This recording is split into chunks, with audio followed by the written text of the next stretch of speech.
Joe Roberson, welcome. Welcome to this live talk. As we wait the 15 Cyprus International Film Festival, and in cooperation with the new distribution platform Inspire TV, we are welcoming you today. So I would like to say to the people who watch right now that George Roberson is a producer.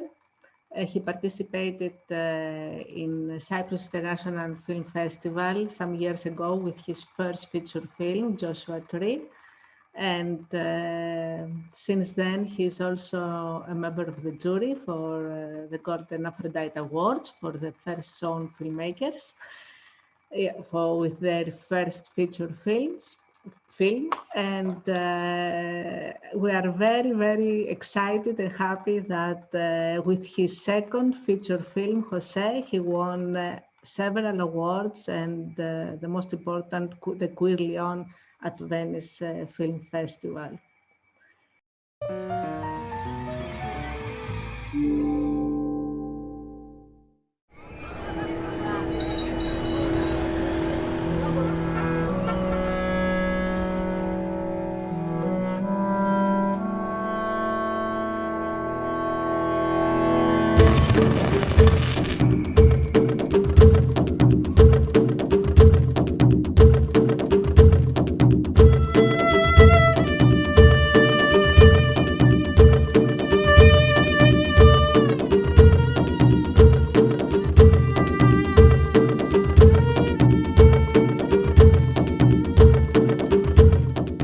La pregunta personalmente hacia su persona es: ¿qué piensan ustedes del Evangelio de nuestro Señor Jesucristo?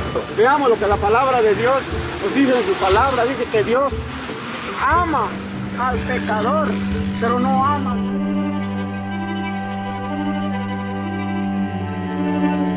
Yo creo que tiene novia, fíjate. Por eso es de que se anda escapando en las tardes de la casa.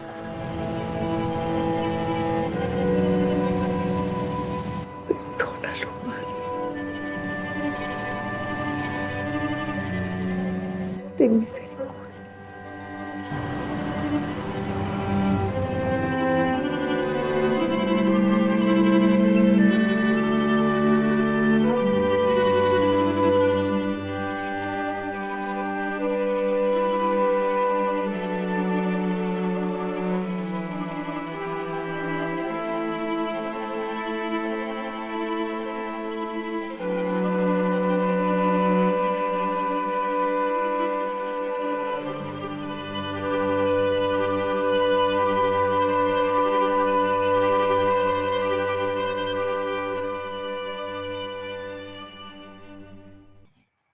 So please, George, tell us how do you select the stories that you are going to do films? You did Joshua film and the José film, two films with very sensitive issues. And of course, also you shoot in different places. Tell us some things about that, how you made these decisions. Well, Director Cheng and myself both have this background in science, and wanting to work in science to make a contribution to society, to the world, and from a sense of responsibility. But with these so many crises that the world is facing now, immediate crisis, we really turn our attention to social, economic crisis and problems. And so this is really the inspiration for our stories. So with 𝘄𝗄𝗄𝗃, starting from 2008, we were very unhappy, disillusioned, disappointed with the mismanagement of the world economy and the very real impacts onto people, individuals, onto families. And so that's how we chose that story, to try to show a typical family and the problems and the struggles they faced as a result of the mismanagement of things. It doesn't have to be that way. And so the same with José. There's very real problems in Latin America, and we wanted to make a contribution to studying and learning about those problems, and to make a film that could reach around the world to give people some sense of reality of the problems, but not not diagnose or prescribe a certain resolution. I think the first step is for people to be more understanding about problems and situations, and to develop a little bit more sense of empathy. Especially in the US, a lot of people live very comfortable life, very easy, comfortable life. And they get disconnected from how much good luck they've had and how much responsibility they could feel to make a contribution, especially as we get older. So this is really what we were trying to do with both stories, and with our life. That's what I want to put my effort into. My age, some people, the main thing is to build a bigger, more comfortable house or something like that. But I decided to do the opposite. I sold my house. I used the money to make the movie. So Unbelievable. try to reverse things. And how did you make the decision to shoot your second feature film in Guatemala? We decided to shoot in Guatemala because after we had already researched in many other countries in Latin America, we felt like we had not found the right location yet. And so at the very end of the search for a country, a city, a location, the very end of the search, we went to Guatemala. And when we arrived there, we immediately felt an urgency of the place. And we felt a density of the city, an over-density of the city that we had not seen anywhere else. And we also saw a city that was very much layered with layers of more modern, current, contemporary development, but the colonial spaces of the city. It was a colony of Spain for hundreds of years. And these layers are very evident in the everyday landscape. And we felt that was very important to include in the visual language of the film, that this very long-term problem in Guatemala of this colonial legacy, this legacy of violence, this legacy of inequality, was something that we could show on film, and we could show it through the eyes of a young person and a single mother, and that we could show what it's some idea of what it's really like, and hopefully to inspire and provoke people to say, that's not right, and we can do better. Did you had already the story? It was ready when you went to Guatemala? You make any adjustments? And how did you find also the local people and the crew? How was this process? Yeah, so we had quite a good sense of a story. It had done a lot of writing, but when we arrived in Guatemala, one of the first things that we found out about was how homophobic the country is.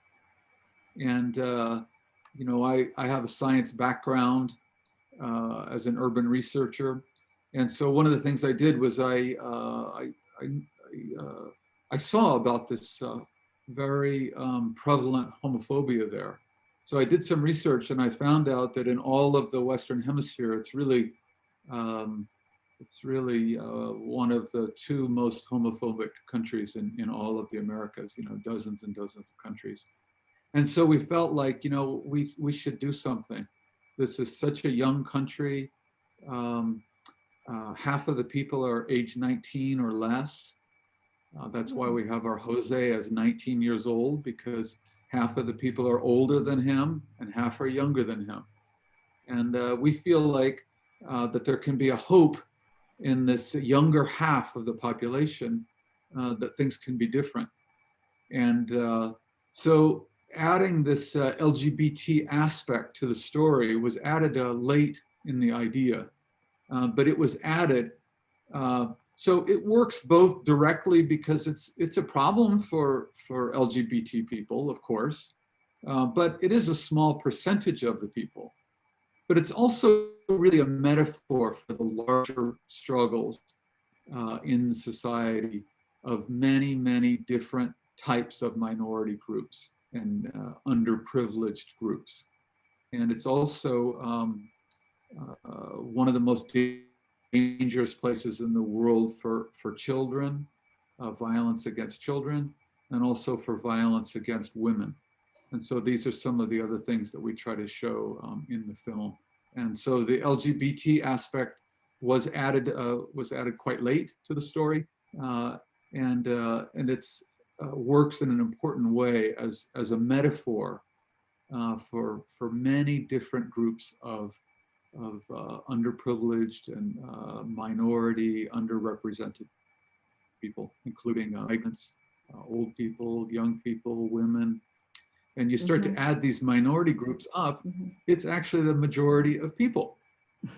Exactly. But they're not, it's actually the majority of people. But because these groups are all separate, their power is reduced. And so this is one of the things that we really were trying to do with the script, with the camera, with the story, with the film, but also employ these things behind the camera in building the crew, giving new people a chance. This is one of the very important aspects of making the film. And this is where my background and my training as a professor, as an academic, as a social theorist is a very important part of the film and making the film, is to make the film responsibly behind the camera as well. Yeah. What about the local crew and the local? How was the casting? Did you bring people from America? No, we did the casting ourselves. We got a young guy there, very energetic guy, speak English very well, very passionate guy who had been working in a call center doing English language customer service, so he knows English very well, and the Guatemalan guy, so of course he knows Spanish, and he just decided, you know, that he wanted to be in film, and so he had quit a good job, a good income, you know, in a poor and struggling country, and started to work in film, and so he came on as an associate producer, and the first thing that he got busy with was to organize a casting, and we were nervous about the casting because it is a controversial story to be filming there, and particularly the way that we wanted to film it in a very honest, simple way, and with a very realistic camera, not like a telenovela, like a soap opera drama. We wanted to use the real life drama, the real emotion, and to do that, you need to show it realistically, which is sometimes quite painful to show. And it's also very difficult to film because the conditions are very difficult in real locations. But anyway, for the casting, we had been warned by some sort of industry people that the film, they actually said the film can't be made in Guatemala. And in fact, we were told when they heard the storyline, they said, well, it's impossible because no actor will kiss another man in Guatemala. And so we decided just to try anyway. And so we had this first casting with our associate producer, and we didn't reveal the storyline. You know, it was very general that we needed some young people. And I said, how many people do you think we'll have? We got a space, a nice coffee shop, has a back room. And I said, how many people do you think we'll get? He said, oh, I think we'll get a lot. We'll have, you know, probably 20 or 25. You know, it should be good. Well, it turns out that we were completely overwhelmed with more than 100 people. And in fact, some people had come, you know, from across the country, you know, all night on a bus just to be in the casting. And so we were really overwhelmed with interest. And that was just the first casting. And eventually we wound up seeing about 600 people. And in terms of this storyline, this potentially controversial storyline, using this approach, we had no one who didn't want to be involved because of the storyline, either in the cast or in the crew. How easy was to shoot in locations outdoors? Did you have to close the street? How did you do that? Well, we filmed in about 70 different locations. So it was very challenging. And we filmed, let's see, about 30 days in a total of 40 days. So we had a few days off, but it was a very intense, and we filmed 12 hours a day. So it was a very intense shooting. We did all those things. We had closed roads, we had closed locations. We also had, more run and gun types of shots.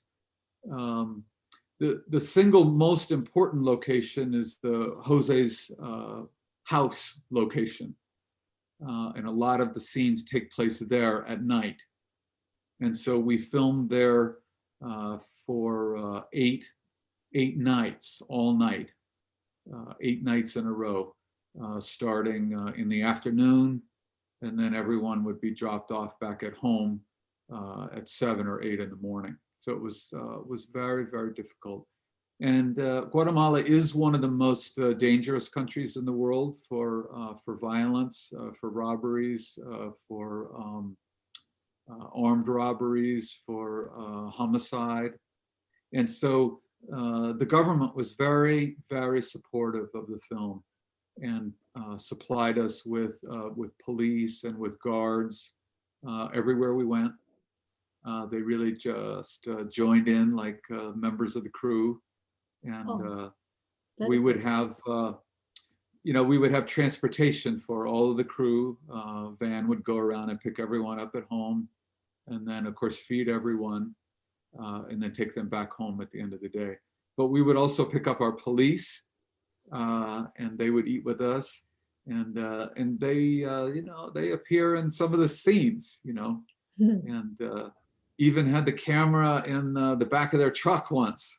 In the iconic scene where Jose's running at night, he's experiencing his first love, and runs out into the street in the middle of the night, and the camera is, moving along ahead of him, and it's actually in a police truck. Wow. So we had wonderful contributions from society there.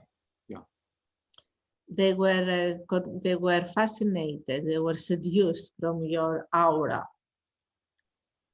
Well, And your, maybe. yes, and the directors and Li and yours, yeah, because you are very good personalities, so they had nothing to lose, and you made Guatemala famous all over the world with an award, with a great award.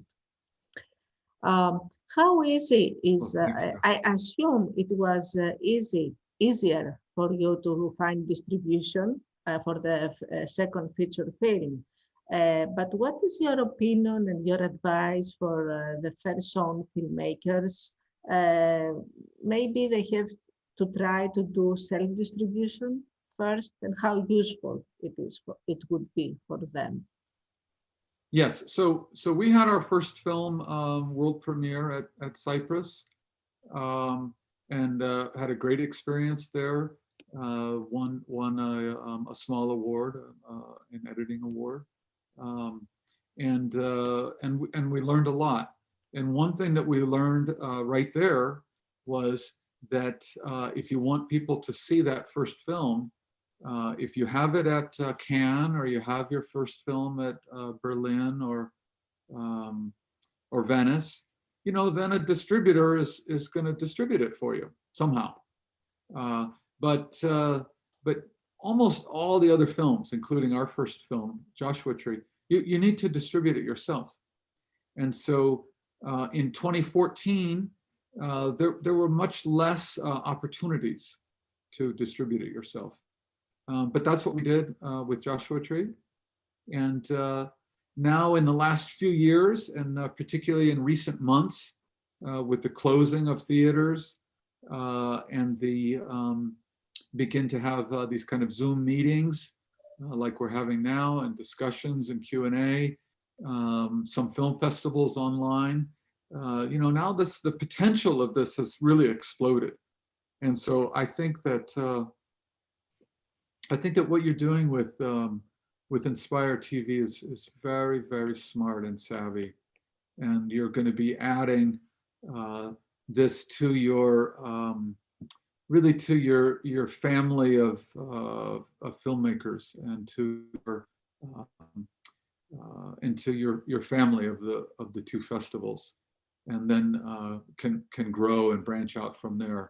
And so my advice would be anybody who has their first film and is lucky enough to have it in Cyprus or in other film festivals that aren't you know, Cannes or Venice, I would plan from the very beginning to distribute it yourself, promote it yourself, and use Inspire, use other platforms, other countries, and this is the best way to do it, because the reality is that if you have a passion for a film and a story and you make it yourself, you are the one who can promote the film and can find an audience for it. Yes. If you wait for someone else to do this very difficult, tricky work, you know, nobody's going to do it.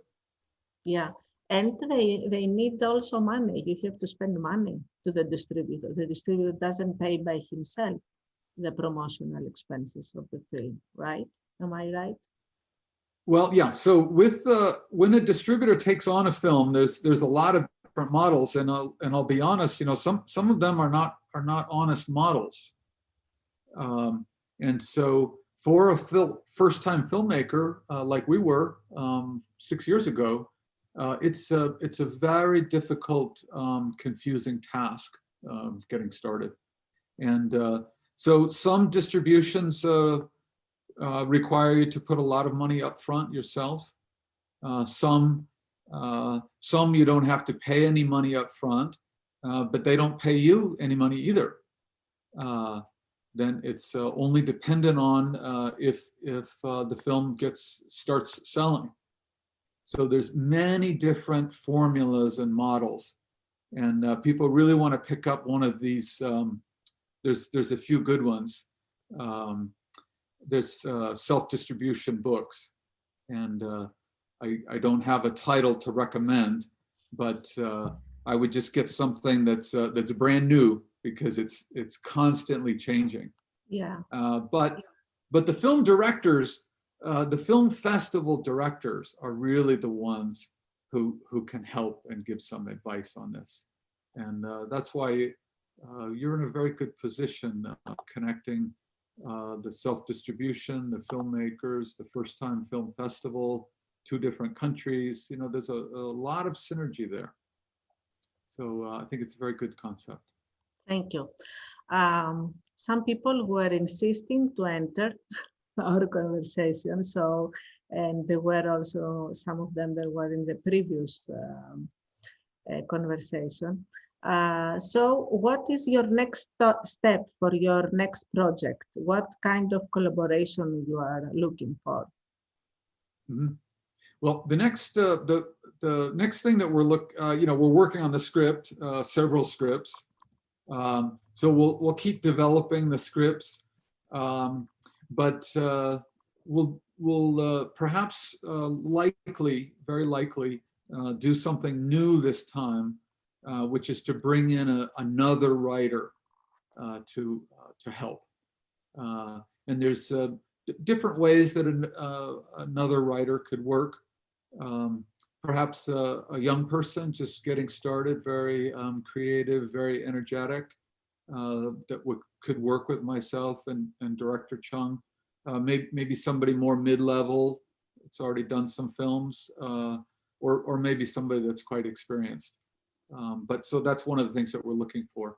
And we're also considering these films could be made in in a lot of different countries. So we're considering locations, and then depending on which country it's in, then that will determine what language or languages it'll be made in. Yeah. So a lot of pieces in the puzzle, yeah, to pull together, and a lot of opportunities. So, and yes. if you come to Europe, maybe you find co-producers and use also local money from several funds that are in Europe. Yeah, yeah. So and it then is that a would, great opportunity. This. and then that also adds in local expertise. Yes, with exactly.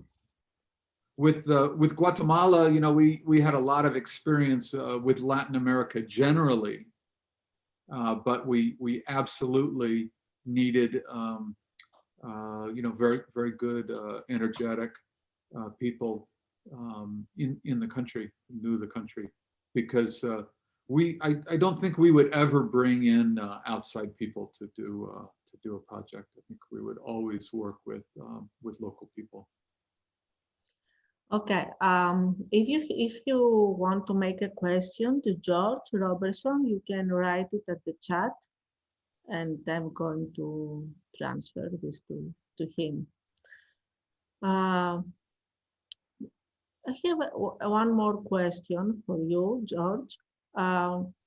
What do how flexible you are with the director? I mean, during the set, and who takes the decisions at the end?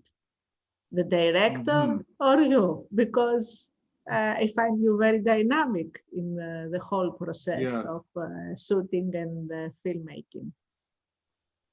It is a tricky question. Yes, it's a tricky question. I suppose that everyone sort of has their own model. But there is sort of a classic struggle, I guess, between the producer and the director. But you had asked me this question, off camera before, and I said, "Oh, the director has 100% control on the set," and this is true. This is true. And so I was never trained in, I was trained in science. I was not trained in filmmaking. I've only been, on a few film sets, R2, a couple of other small ones, and that's all. So I don't know, the rules of the industry, and so I think that frees us to make our own rules and do it our own way. So Director Cheng is 100% in charge on the set, and on on the José set, we did have a very strong triangle, creative, artistic triangle, with our cinematographer, Paulo Horon, one of the really leading cameras of all of Latin America, who's a Guatemalan guy.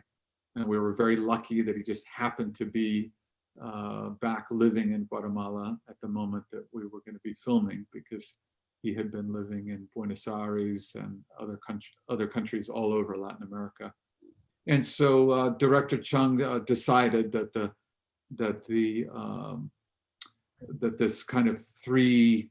this kind of triangle, creative, artistic, that we would have a system where if two people agreed that something was a good idea to do it, or two ideas, no, it's a bad idea, don't do it, then it could be any two, and of the three. So I think it's probably an unusual thing but I think it worked very well.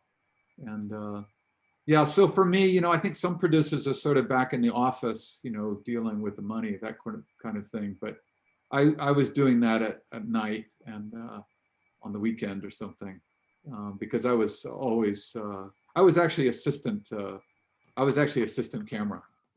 So I was always right with the camera, holding all the lenses and changing the lenses. So, some of the little details hidden back behind the camera that people don't know about, because we had a very, very small crew. That means director, cameraman, light worker, sound man. Yeah, so myself, Director Cheng,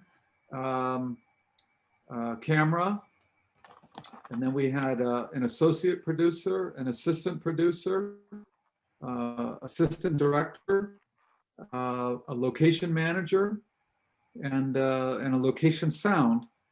That's it. Everyone did art. Everyone did art. Everyone did electrical. Everyone did lights. Everyone did makeup.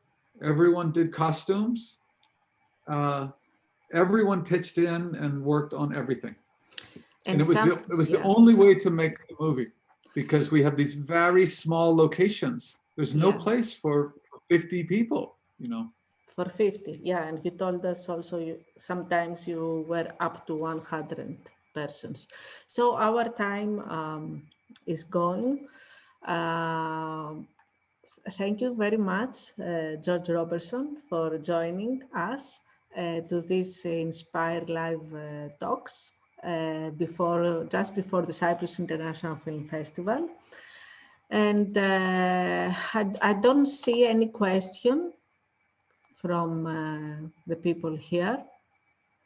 So I'm going to say a big hello, give you a big hug, and enjoy the rest of the films we are going to watch during these strange times. Yeah. Also the judging. Yeah, thank you. The judging, yes. Thank you. So thank you very much, George. Okay, thank you. Bye-bye. Bye. Bye now. Bye-bye.